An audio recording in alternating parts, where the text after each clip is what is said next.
She smiled, nodded, and said, "Sure, no problem," while her stomach churned.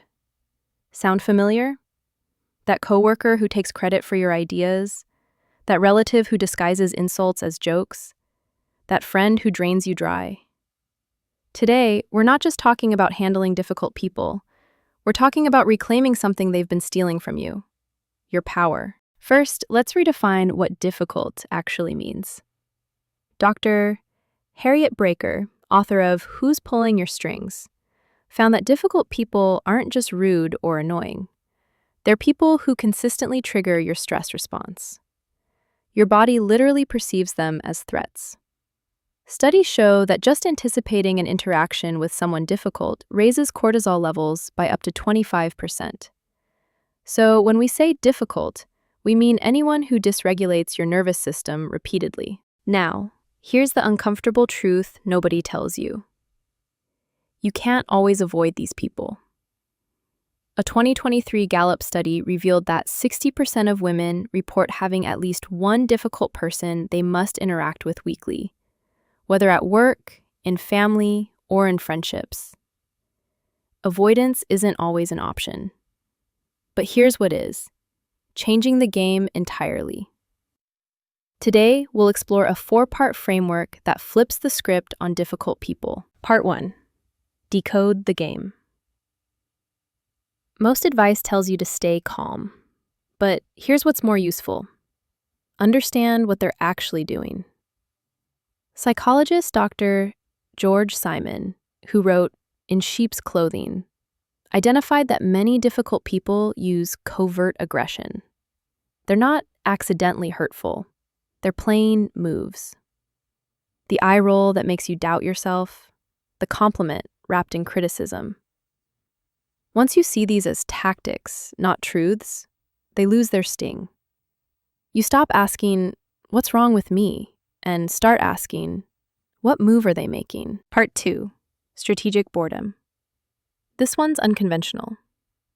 Difficult people often feed on your reactions, your frustration, your explanations, your attempts to be understood. What if you became boring? Researcher Dr. Ramani Durvasula calls this gray rocking.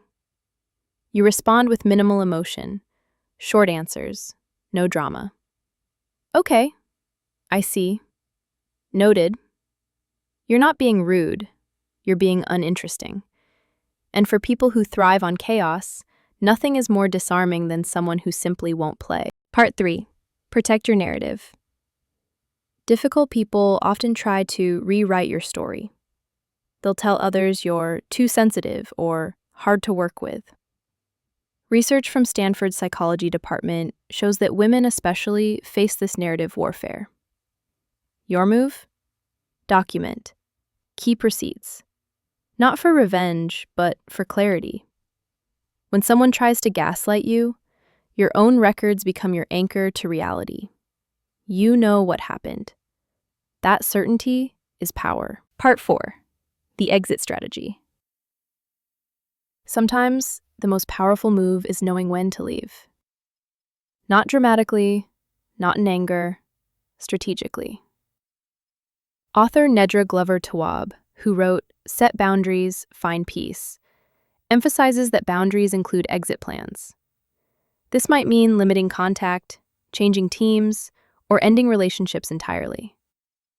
A Harvard study found that removing just one toxic relationship improved overall well-being by 25%. Leaving isn't losing. Sometimes leaving is the win. Here's the truth Unspoken 101 wants you to carry with you. Handling difficult people isn't about becoming harder or colder. It's about becoming clearer. Clearer about their games. Clearer about your worth. Clearer about your boundaries. You don't owe anyone your peace. And the moment you truly believe that, that's when you take your power back. If this resonated, share it with a woman who needs to hear it. And subscribe for more strategies to thrive in a world that doesn't always make it easy.